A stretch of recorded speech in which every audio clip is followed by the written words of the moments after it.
आदाब। Ground zero में आप सबका इस्तकबाल। मैं हूं खुर्शीद रब्बानी। जी हां, मुसलमानों पर आज हम बात करेंगे, मुस्लिम तबके पर बात करेंगे। दरअसल मुस्लिम आज एक ऐसा मौजूए बहस बन करके रह गया है जिसकी बात तो हर कोई करता है, लेकिन अपने अपने मफाद के लिए। ट्रिपल तलाक, 4 शादी, हलाला, दारुल क़ज़ा, मदरसा तालीम, दाढ़ी रखने ना रखने और खाने पीने से लेकर हुब्बुल वतनी जैसे मुद्दों पर उन्हें घेरने की कोशिश होती है।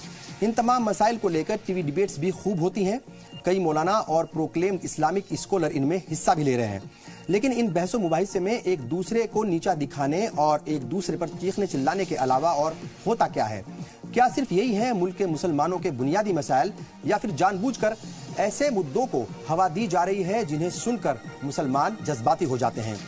आखिर क्यों मुसलमानों के बुनियादी मसाइल पर बात करने के बजाय बेवजह के मुद्दों को तूल दिया जा रहा है और मुसलमानों की गलत तस्वीर बनाने की कोशिश की जा रही है? यही सब जानने के लिए और यही सब समझने के लिए आज हमने ग्राउंड जीरो पर मुसलमानों के मौजूदा हालात पर बात करने की एक तरीके से जो है वो फैसला किया और इसी मौजू पर आज हम बात कर रहे हैं। आज मुल्क के सियासतदानों, मुसलमानों, टीवी डिबेट्स का हिस्सा बनने वाले मौलानाओं और प्रोक्लेम्ड इस्लामिक जानकारों को भी हमारी ग्राउंड रिपोर्ट जरूर देखनी चाहिए, ताकि उन्हें ये समझ आ सके कि असल में मुल्क के मुसलमान चाहता क्या है, या मुल्क के जो मुसलमान है वो चाहते क्या है, उसके बुनियादी मसाइल हैं क्या। इसके अलावा ग्राउंड जीरो रिपोर्ट पर हमारा तज्जिया होगा। साथ ही आपको बताएंगे कि अमेरिका में अब बच्चे पढ़ेंगे हिंदुस्तान की आज़ादी से जुड़े कुछ किस्से। साथ ही आपको बताएंगे दिल्ली यूनिवर्सिटी ने 5 कट ऑफ लिस्ट जारी करने के बाद खाली रही सीटों के लिए जारी की 6ठी लिस्ट।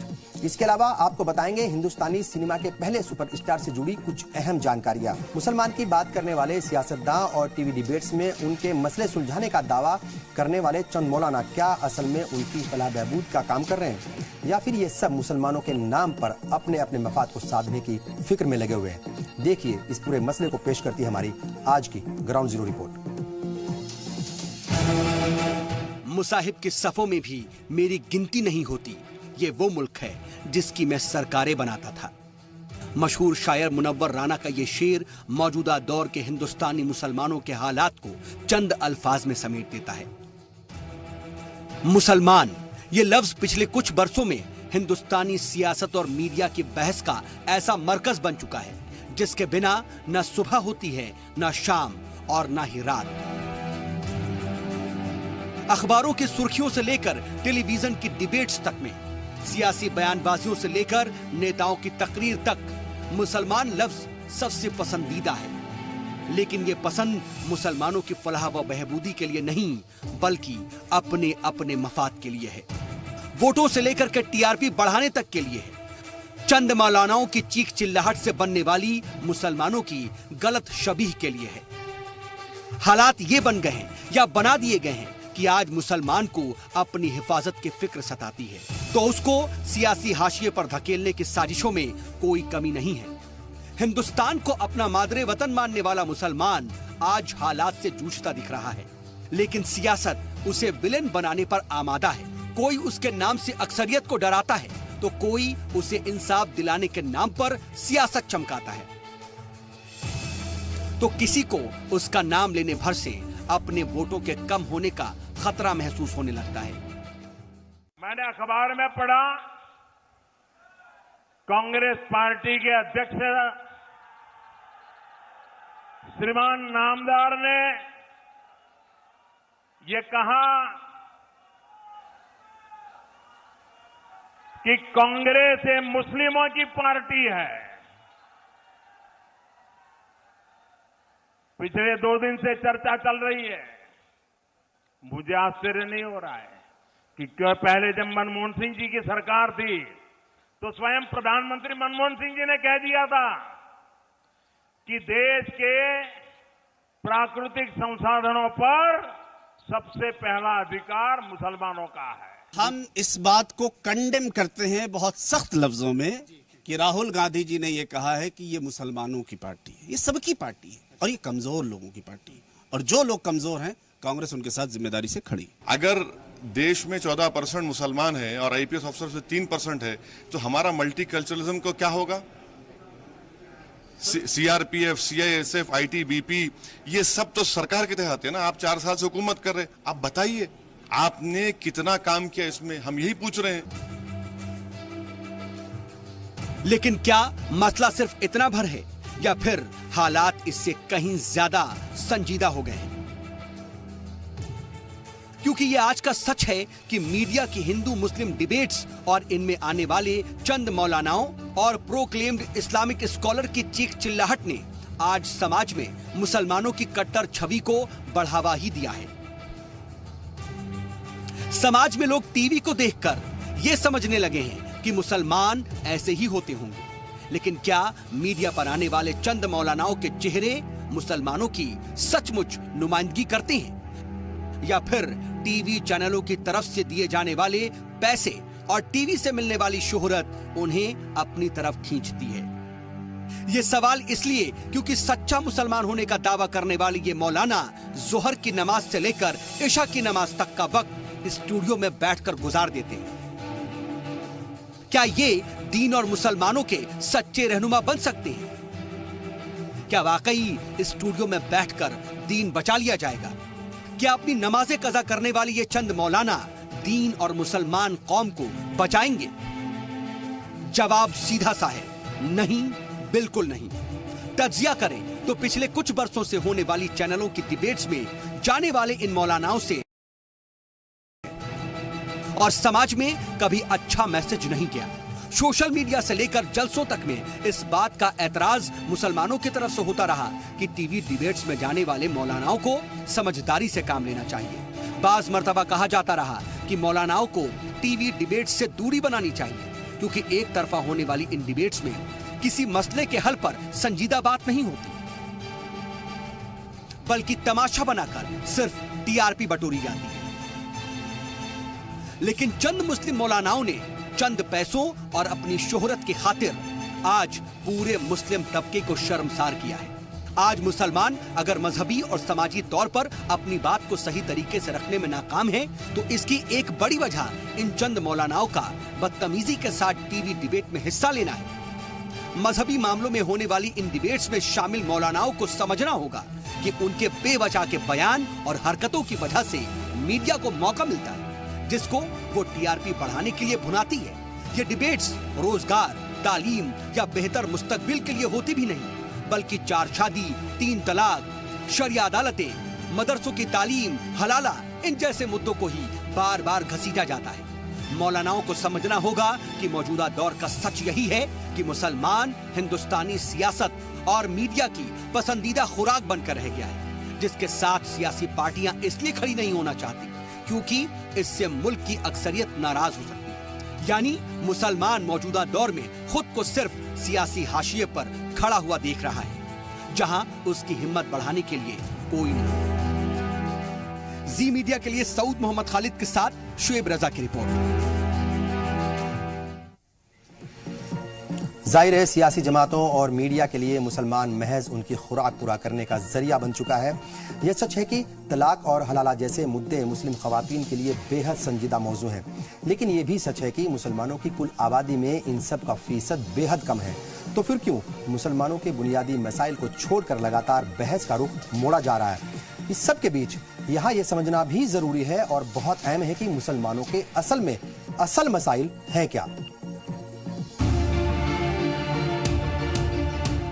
तलाक, 4 निकाह, हलाला, दाढ़ी, मदरसा तालीम, दारुल क़ज़ा, फतवा, रोजाना इन मुद्दों पर सियासत और मीडिया में ऐसे बहसें होती हैं जैसे मुल्क के कौमी मसले यही हैं। मानो मुसलमानों को रात दिन 4 निकाह, तलाक और हलाला करने के अलावा कोई दूसरा काम रह ही नहीं गया है। ये मसले हल हो जाएंगे तो देश के सारे मुसलमान तालीम याफ्ता हो जाएंगे, उसे 100% रोजगार मिल जाएगा, साथ ही देश के सारे मुद्दे भी 1 सेकंड में हल हो जाएंगे। मुसलमानों के लिए 3 तलाक, हलाला, 4 निकाह ये मुद्दा हो सकता है, लेकिन उसके लिए सबसे बड़ा मुद्दा तालीम का है, रोजगार का है, अपनी हिफाजत का है, बच्चों के बेहतर मुस्तकबिल का है, लेकिन उस बारे में कोई बात नहीं करता। मदरुमशुमारी 2011 के आदादोशुमार साफ बताते हैं कि मुसलमान रोजगार के मामले में देश के दूसरे सभी मजहब के मानने वालों से पीछे है। सिर्फ 33% मुसलमानों को ही रोजगार हासिल है, वहीं जैन और सिख तबकों के 36% लोगों को रोजगार हासिल है। हिंदू तबके के 41% और बौद्ध तबके के 43% लोगों को रोजगार हासिल है। नीति आयोग के साबिक नायब सदर अरविंदर पनघड़िया का मुताला बताता है कि हर 4 में से 1 मुसलमान गरीब है। देश में सभी मजहबी तबकों में मुसलमान सबसे ज्यादा गरीब है। उनके हालात दलितों और कबायलियों जैसे होकर रह गए हैं। National council for applied economics research बताती है कि शहरी इलाकों में हर 10 में से 3 मुसलमान खते इफलास यानी गरीबी रेखा से नीचे हैं। उनकी औसत मासिक आमदनी 550 रुपए है, तो वहीं देहात में हर 5वां मुसलमान खते इफलास यानी गरीबी रेखा से नीचे है और वो औसतन 338 रुपए मासिक आमदनी पर गुजर बसर कर रहा है। इस रिपोर्ट के मुताबिक देश में गरीबी धीरे धीरे कम हो रही है, लेकिन अफसोस की बात यह है कि मुस्लिम तबके में गरीबी कम होने की रफ्तार बेहद धीमी है। तमाम सरकारी आदादोशुमार बताते हैं कि गरीबी की वजह से पूरे मुस्लिम तबके की तरक्की पर उल्टा असर पड़ रहा है। मुस्लिम तबके में सबसे ज्यादा 3% चाइल्ड लेबर पाए जाते हैं। इस तबके के 6 से 17 साल की उम्र के 28.8% बच्चे स्कूल का मुंह तक नहीं देख पाते। कोई ये सवाल नहीं करता कि सच्चर कमेटी की सिफारिशात का क्या हुआ, जिसमें बताया गया है कि मुसलमानों के हालात दलितों से भी कमजोर हो चुके हैं। भारत की आबादी में मुसलमानों की तादाद 13.4% है। जम्मू कश्मीर अकेला मुस्लिम अक्सरियत वाला सूबा है। इसके अलावा मगरबी बंगाल, असम, आंध्र प्रदेश, उत्तर प्रदेश, केरल और बिहार में उसकी तादाद कहीं कहीं पर ज्यादा है। लोकसभा की 543 में से 46 सीटों पर मुसलमानों की आबादी 30% से ज्यादा है और ऐसा माना जाता है कि 110 सीटों पर मुसलमान बड़ा फेरबदल कर सकते हैं। लेकिन मुसलमानों की लोकसभा में भी नुमाइंदगी ज्यादा नजर नहीं आती। यानी ये सच है कि संसद में मुसलमानों की हिस्सेदारी उसकी आबादी के फीसद से बहुत कम है। 2006 में सच्चर कमेटी की रिपोर्ट में बताया गया था कि 6 से 14 साल के 25% मुस्लिम बच्चों ने या तो कभी स्कूल का मुंह नहीं देखा या पढ़ाई छोड़ी। भारत में मुस्लिम तबके के महज 3.4% बच्चे ही ग्रेजुएट हैं। सिर्फ 13% मुस्लिम मुसलसल रोजगार में हैं और भारत में नौकरशाही में मुसलमानों का कुल तनासुब महज 2.5% है। 2007 में रंगनाथ मिश्र कमीशन ने भी ये कहा है कि 1/3 मुसलमान कच्चे मकानों में पीने के पानी और बैतुल खला जैसी बुनियादी सहूलियात से महरूम हैं। ये आंकड़े इस बात की तस्दीक करते हैं कि मुसलमान वादों से कुछ ज्यादा की उम्मीद करते हैं। मुसलमान कभी अपने रोजगार के लिए मुजाहिरे नहीं करते, न ही वो रोजगार का मुतालबा लिए सड़कों पर उतरते हैं। भारतीय मुसलमान को कभी कोई यूनिवर्सिटी, स्कूल या कॉलेज के लिए मुजाहिरा करते हुए नहीं देखा गया होगा। न ही वो अपने इलाके में अस्पताल के लिए तहरीक चलाते हैं और न ही बिजली पानी के लिए। वो मजदूरी करते हैं, हुनर से अपना काम करते हैं, लेकिन मौजूदा दौर में उसे इस बात का एहसास होने लगा है कि उनके असल मुद्दों पर सियासत नहीं होती, बल्कि अब तो उसकी पहचान पर सियासत होने लगी है। सियासत और मीडिया उसके नाम का इस्तेमाल तो करता है, लेकिन सिर्फ अपने मफाद के लिए। सियासी पार्टियां अपने अपने हिसाब से उसके नाम का इस्तेमाल करती हैं, तो मीडिया भी उनके मुद्दे उठाने के नाम पर महज टीआरपी गेन करने की दौड़ में निकाह, हलाला और ट्रिपल तलाक जैसे मुद्दों से आगे बढ़कर बहस नहीं करता। मुसलमान जब जब आइन के चौथे सुतून यानी मीडिया की जानिब इस उम्मीद से देखता है कि उसकी तालीम, रोजगार और मुआशी और समाजी हालात की बात करेगा, तो उसे नाउम्मीदी ही हासिल होती है। असल में तो शायद उसके बुनियादी मुद्दों को जानबूझकर ही दरकिनार कर दिया जाता है। जी मीडिया के लिए सऊद मोहम्मद खालिद के साथ शुएब रजा की रिपोर्ट। तो आपने देखा कि क्या हालात हैं इस वक्त मुल्क में मुसलमानों के, उनको किस तरीके से अलग अलग मफाद के लिए अलग अलग लोग इस्तेमाल कर रहे हैं। बहरहाल ग्राउंड जीरो में यहाँ रुकेंगे एक छोटे से ब्रेक के लिए, जल्द हाजिर होंगे। इस रिपोर्ट पर हमारा तज्जिया होगा, साथ ही कुछ अहम जानकारियां और आज की तारीख भी पेश करेंगे।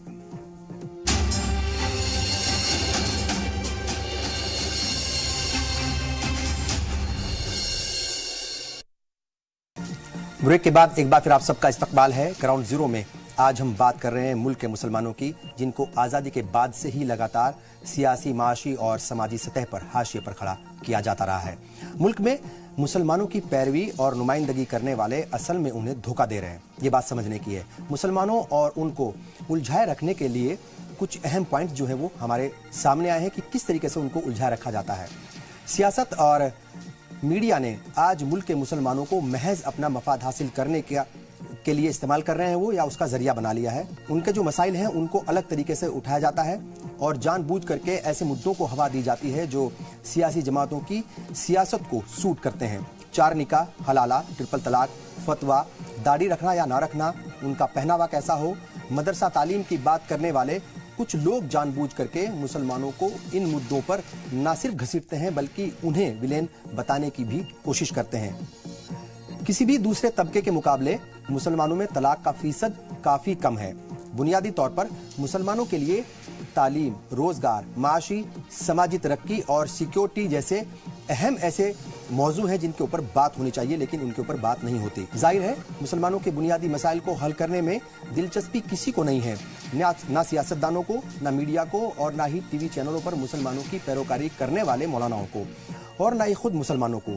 ये सब अपने अपने मफाद के हिसाब से या मफाद के लिए मुसलमानों का इस्तेमाल कर रहे हैं।